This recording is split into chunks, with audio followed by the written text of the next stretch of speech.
মুজাহিদিন আসসালামু আলাইকুম ওয়া রাহমাতুল্লাহ। আমরা জানি ইসলামী ব্যাংক পিএলসি আর অন্যান্য ব্যাংক এর মধ্যে পার্থক্য রয়েছে।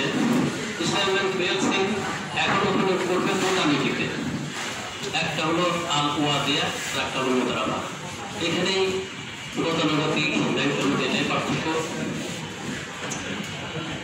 এক মিনিট আমি একটু বলে নিই যে আল ওয়াদিয়া মুআক্কা ইলাহি তিনি হলেন ব্যাংক আমানতদার, আর মুআক্কি যিনি অর্থ সংরক্ষণ করবেন।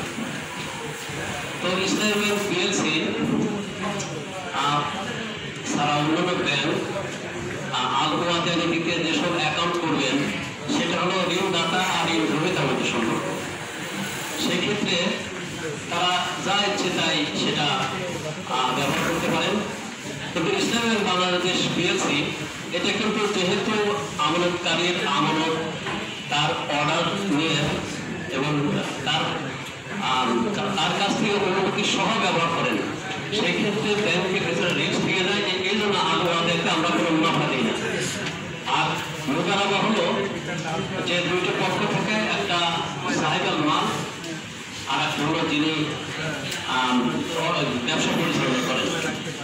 সুতরাং যিনি সাহেবাল মাল, যেহেতু তিনি অর্থের মালিক, সুতরাং তাকে লোকসান হলে বহন করতে হবে। আর যিনি অর্থ নিয়ে ব্যবসা করবেন তার কিন্তু লোকসানও তার কাছে এবং ব্যবসার ভাগিদার লাভের ভাগে চায়।